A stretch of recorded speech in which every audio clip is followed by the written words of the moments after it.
साथियों, AIMSS के Delhi Facebook page पर आप सभी का स्वागत है। आप सभी जानते हैं कि आज पूरा विश्व कोविड-19 महामारी की चपेट में है और हमारे देश में भी इस महामारी का सामना करने के लिए, इस महामारी से निपटने के लिए हमारे देश की सरकार ने 24 मार्च से लॉकडाउन की घोषणा कर दी थी। लेकिन इस दौरान हमने देखा कि आज लॉकडाउन को 73 दिन हो चुके हैं। इस दौरान हम लोगों ने देखा कि आम जनता, मजदूर, गरीब और विशेष रूप से महिलाएं और बच्चे किस कदर प्रभावित हुए हैं। महिलाओं को अपने छोटे छोटे बच्चों को लेकर सैकड़ों किलोमीटर दूर पैदल चलना पड़ा और यहाँ तक कि गर्भवती महिलाओं को हजारों किलोमीटर तक पैदल ही नहीं चलना पड़ा, बल्कि वो गर्भवती महिलाएं आसमान के नीचे खुले सड़कों पर अपने बच्चों को जन्म देने पर मजबूर हुई। ऐसे भी घटनाएं हमारे सामने आई जहां पर महिलाएं अपने नवजात बच्चों को जन्म देने के बाद उन्हें सड़क पर छोड़कर आगे बढ़ने पर मजबूर हुई, क्योंकि उन्हें बाकी लोगों के साथ आगे का सफर पैदल ही तय करना था। इसीलिए वो अपने बच्चे को सड़क पर ही छोड़ देती है और आगे बढ़ जाती है। आप सोच सकते हैं कि कितनी हृदय विदारक ये घटना है। ममता को भी कितना मजबूर होना पड़ रहा है। एक लड़की जो अपने पिता को सैकड़ों किलोमीटर साइकिल पर सफर तय कर अपने पिता को अपने घर पहुंचाती है, और जब वह लड़की अपने पिता को घर पहुंचा देती है तो हमारे देश की बड़ी बड़ी पार्टियों के नेता उसका स्वागत करने के लिए उसके घर जाते हैं, उसको इनाम देते हैं और उसे भगवा झंडा पहनाकर उसका स्वागत करते हैं। लेकिन यहाँ मैं पूछना चाहती हूँ कि क्या उन नेताओं को थोड़ी सी भी शर्म आई ये सोचकर कि आखिर इस लड़की को ऐसा करने पर क्यों मजबूर होना पड़ा? अगर वो इन लोगों के घर पहुंचाने का इंतजाम पहले ही कर देते तो क्या एक लड़की को इस तरीके से इतनी दूर साइकिल चलाने पर मजबूर होना पड़ता? लेकिन हमारे देश के नेताओं ने और हमारी सरकार ने नहीं सोचा। एक बच्ची सैकड़ों मील पैदल चलकर अपने घर पहुंचने की कोशिश करती है, और जब वह अपने घर से मात्र 4 किलोमीटर दूर पर रह जाती है तब वह दम तोड़ देती है। साथियों, क्या ये सब होना अवश्यंभावी था? क्या इन घटनाओं को रोका नहीं जा सकता था? लॉकडाउन के दौरान अपने घर जाने की जद्दोजहद में लगभग 800 लोगों ने अपनी जान गंवा दी। हालांकि मृतकों की संख्या की पुष्टि करना बहुत मुश्किल है, लेकिन यहाँ सवाल यह उठता है कि एक भी जान क्यों गई? विश्व के बहुत सारे देशों में कोरोना महामारी के चलते लॉकडाउन घोषित किया गया, लेकिन ऐसे भी देश थे जो हमारे देश से भी बहुत गरीब थे, लेकिन इस तरीके की भयावह घटनाएं, हृदय विदारक घटनाएं शायद ही किसी देश में देखने को मिली होंगी। आखिर इस घटनाओं का जिम्मेदार कौन है? जबकि हम जानते हैं कि हमारे देश के जाने माने डॉक्टर्स, वैज्ञानिक और समाजशास्त्रियों की 3 प्रमुख संस्थाओं, Indian public health association, Indian association of preventive and social medicine, Indian association of epidemiologist, इन 3 संस्थाओं ने हमारे देश के प्रधानमंत्री श्री मोदी जी से यह अपील की थी कि इन लोगों को अपने घरों में पहुंचाने के लिए 2 दिन का समय दिया जाना चाहिए और सरकार की तरफ से इनके खाने पीने का इंतजाम करके इनको इनके घर सुरक्षित पहुंचा दिया जाना चाहिए। लेकिन हमारी सरकार ने इस देश के प्रमुख वैज्ञानिकों और डॉक्टर्स की संस्थाओं की इन रिकमेंडेशंस को भी मान्यता नहीं दी और आनन फानन में लॉकडाउन की घोषणा कर दी। सिर्फ इतना ही नहीं, WHO के द्वारा जो गाइडलाइंस दी गई थी उनका भी सरकार ने पालन नहीं किया। WHO ने दिसंबर महीने के लास्ट में ही यह घोषणा की थी, यह रिकमेंडेशन दिया था और गाइडलाइंस दी थी कि विदेश से आने वाली सभी फ्लाइट्स को रद्द कर दिया जाना चाहिए। लेकिन आपको जानकर हैरानी होगी कि 15 जनवरी से लेकर 23 मार्च तक हमारे देश में 80 लाख लोग विदेशों से भारत में आए। इन 80 लाख लोगों में से मात्र 15 लाख लोगों का ही टेस्ट किया गया। बाकी 65 लाख लोगों का कोई टेस्ट नहीं हुआ। आखिर इतनी लापरवाही क्यों? क्योंकि उस समय पर हमारी सरकार को हमारे देश की जनता की हेल्थ से भी ज्यादा एक चीज की बहुत ज्यादा फिक्र थी और वह थी मध्य प्रदेश में सरकार बनाने की और दूसरी अमेरिका के राष्ट्रपति के भारत में स्वागत की। डोनाल्ड ट्रंप जो उस समय पर भारत में आए थे, उनके स्वागत की भव्य तैयारी चल रही थी जिसमें करोड़ों रुपया खर्च किया गया। लेकिन वही हमारे देश की जनता के लिए सरकार ने क्या किया? इससे साफ जाहिर होता है कि आखिर सरकार की प्रायोरिटीज क्या हैं। हमारे देश की सरकार की प्राथमिकताओं में जनता की चिकित्सा का स्थान कहां पर है? हमारे देश में जनता के लिए सरकार के दिल में कोई रहम नहीं है। इन सब घटनाओं से यही साबित होता है।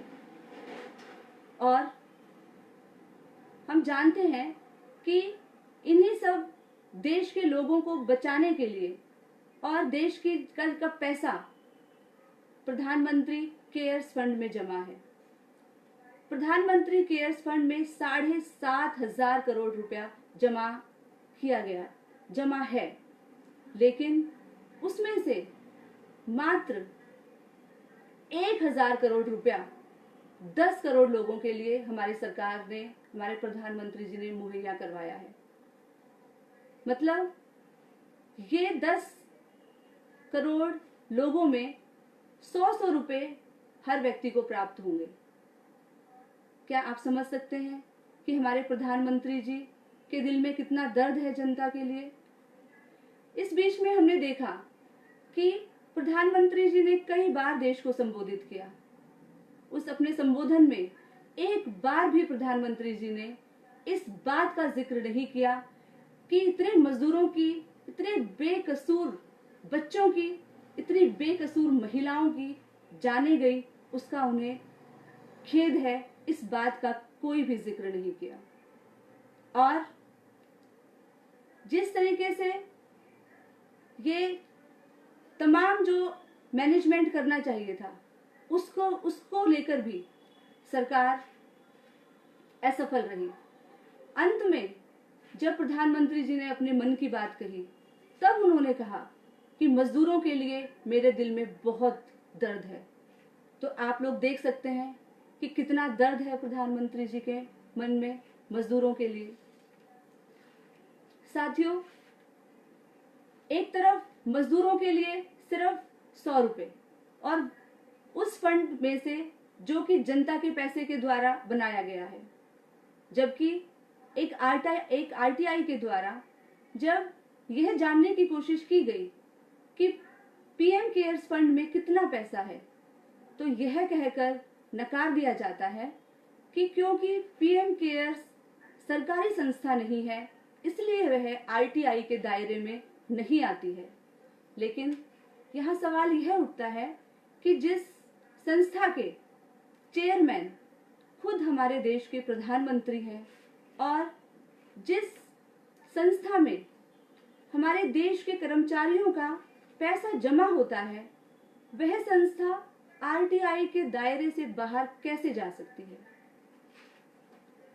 साथियों, ये जो सरकार हाल ही में हमें पता चला है कि सरकार ने देश के पूंजीपतियों का और कॉरपोरेट घरानों का 68,000 करोड़ रुपया माफ कर दिया है। ये 68,000 करोड़ रुपया जो पूंजीपतियों का माफ किया गया है,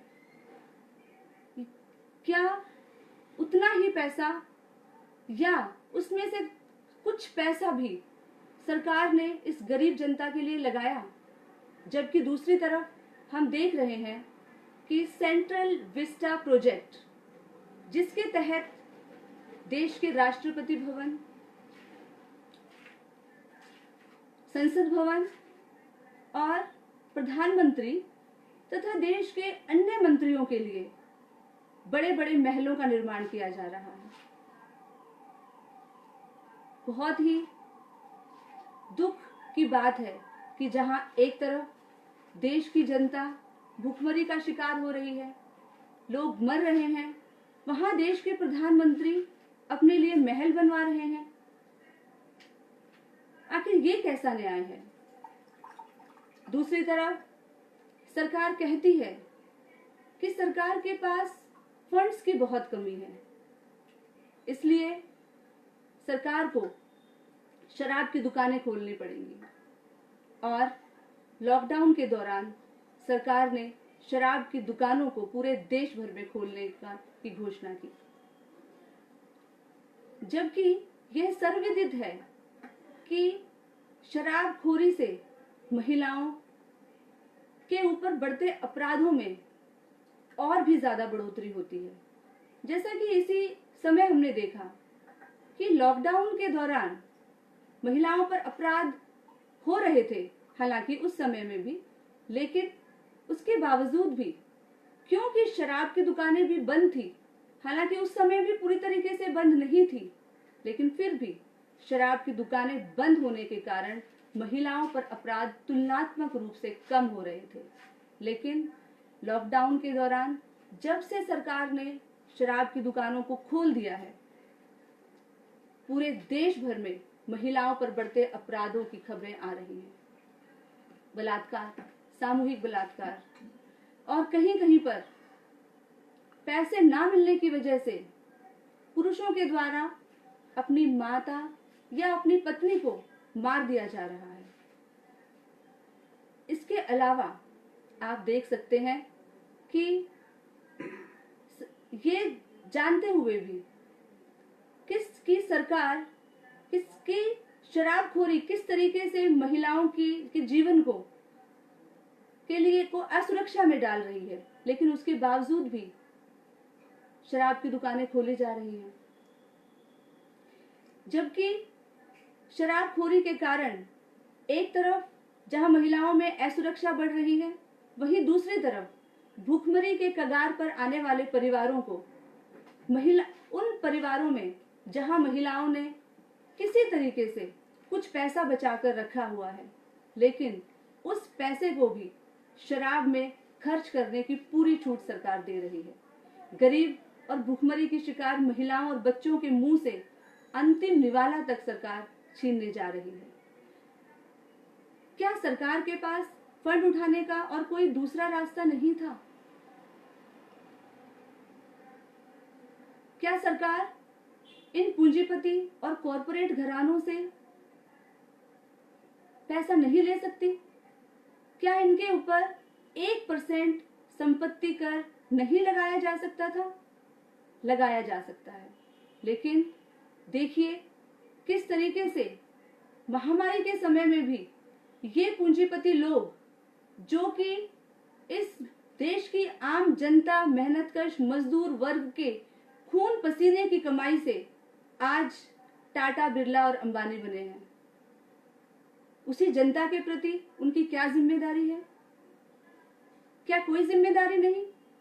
हमारे देश के प्रधानमंत्री जी ने कहा है कि देश की जनता को तप करना होगा, तो क्या इन पूंजीपतियों का इस तप में कोई भूमिका नहीं होगी?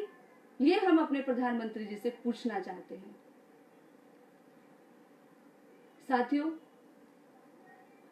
पूरे बात जो यहाँ पर है वो सिर्फ मिसमैनेजमेंट की ही नहीं है। बात यहाँ पर ये भी है कि सरकार की आखिर मंशा क्या है।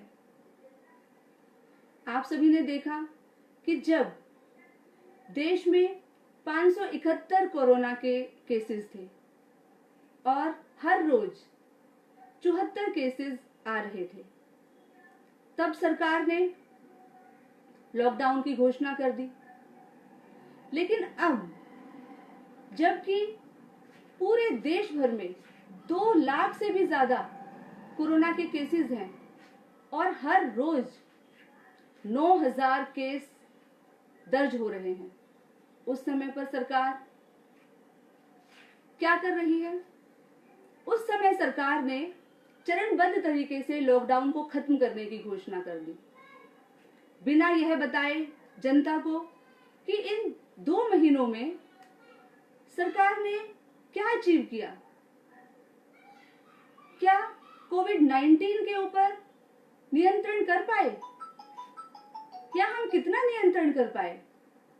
यह बिना कुछ बताए सरकार ने चरणबद्ध तरीके से लॉकडाउन की घोषणा ही नहीं की, बल्कि राज्य सरकारों को लॉकडाउन करने की आदेश दे दिया।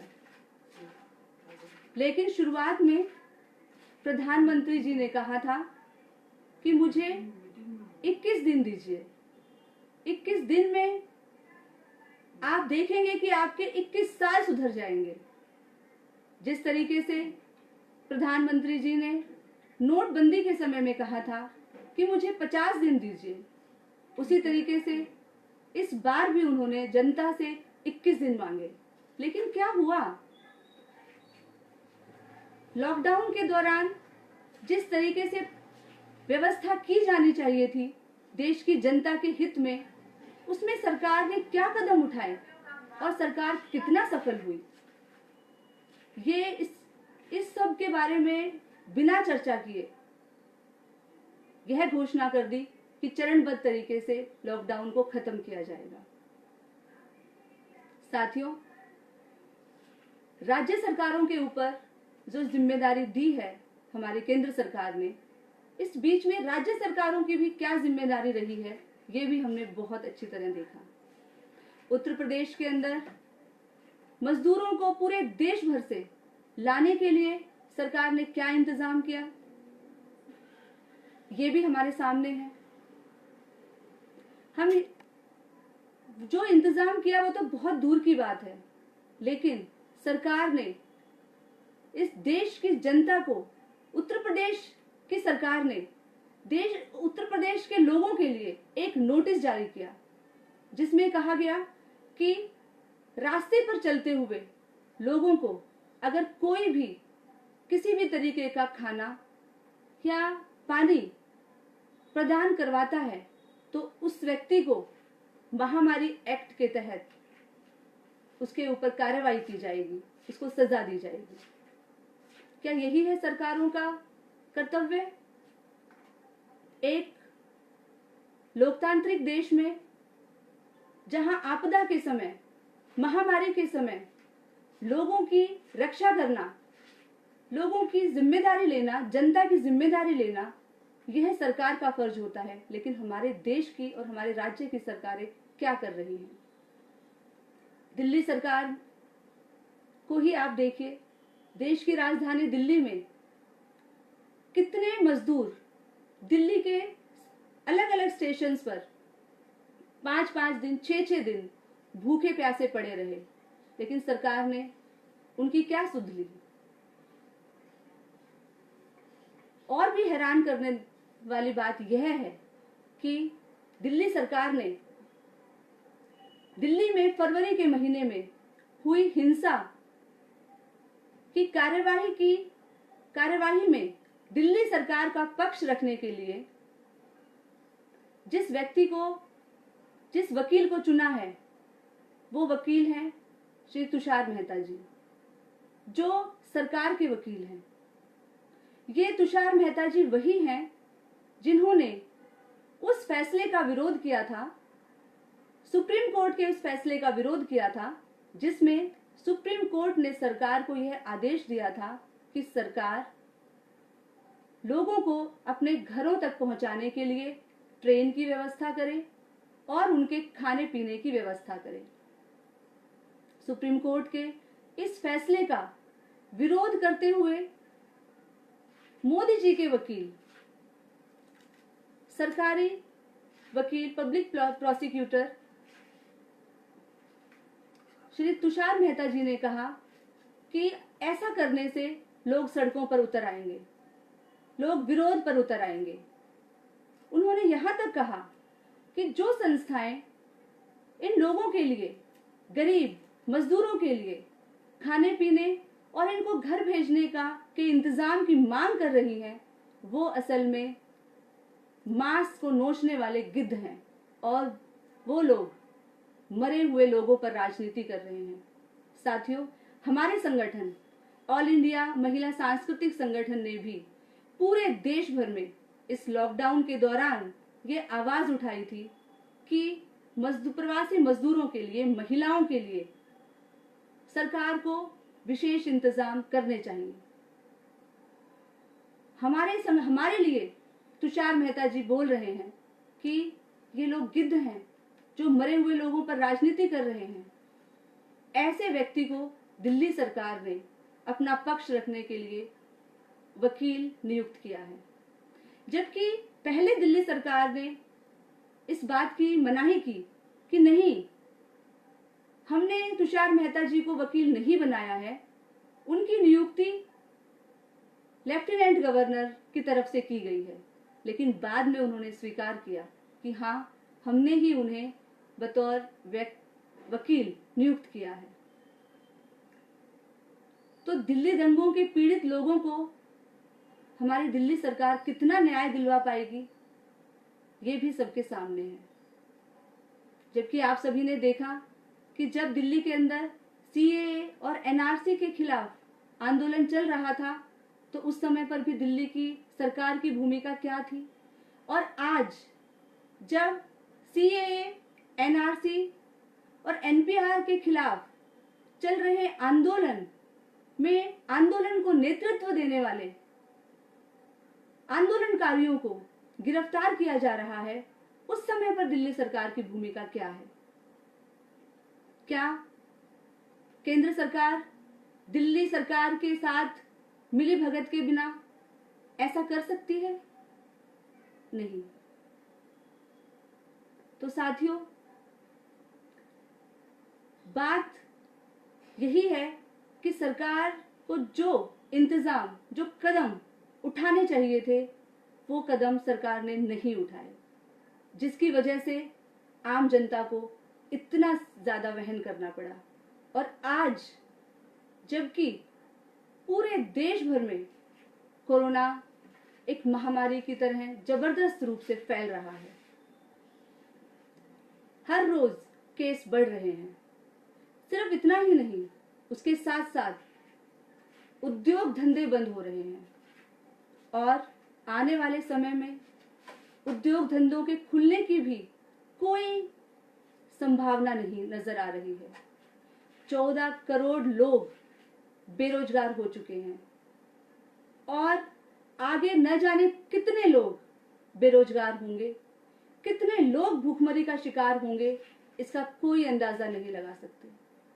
कितने लोग मारे जाएंगे गरीबी, तंगहाली और बदहाली के चलते, इसका कोई अंदाजा नहीं लगाया जा सकता। और इन हालातों का जो सबसे बुरा असर जो पड़ेगा वो है इस देश की महिलाओं पर, क्योंकि आर्थिक मार की शिकार सबसे ज्यादा महिलाएं ही होती हैं, क्योंकि साथियों महिलाओं को बच्चों को संभालना होता है, उन्हें घर चलाना होता है, उन्हें बच्चों को खाना खिलाना होता है। क्या करेंगी वो मजबूर महिलाएं? क्या अपने बच्चों का पेट भर पाएंगी? तो आने वाले समय में महिलाओं के लिए बहुत ही दुर्दिन आने की संभावना नजर आ रही है। इसलिए भले ही आज हम एक ऐसी स्थिति में हैं कि हम खुलकर बाहर जाकर आंदोलन नहीं कर पा रहे हैं, लेकिन साथियों भले ही हम ताले में बंद हैं, लेकिन उसके बावजूद भी हम पिंजरे में बंद पंछी नहीं हैं। हम इंसान हैं और इंसान होने के नाते किसी भी अन्याय के खिलाफ, मजदूर और आम जनता के हकों के लिए आवाज उठाना हमारा फर्ज बनता है। और इन हालातों में इस देश की महिलाओं के लिए सबसे बड़ी जिम्मेदारी उनके कंधों पर आती है कि वो इस देश के मजदूर किसानों के साथ मिलकर कंधे से कंधा मिलाकर इस शोषणकारी व्यवस्था के खिलाफ एकजुट हों और लड़ाई को मजबूत बनाएं। और हम अपने संगठन की तरफ से मांग करते हैं कि इस दौरान हुई मौतों की जिम्मेदारी सरकार ले और आने वाले समय में जब तक ये कष्टदायक दिन चलते रहते हैं तब तक सरकार हर एक परिवार को, हर एक व्यक्ति को 10,000 रुपए प्रदान करे ताकि वह अपना जीवन जी सके। साथियों इन्हीं बातों के साथ और आने वाले समय में आंदोलन को मजबूत करने के आह्वान के साथ मैं अपनी बात खत्म करती हूँ। धन्यवाद।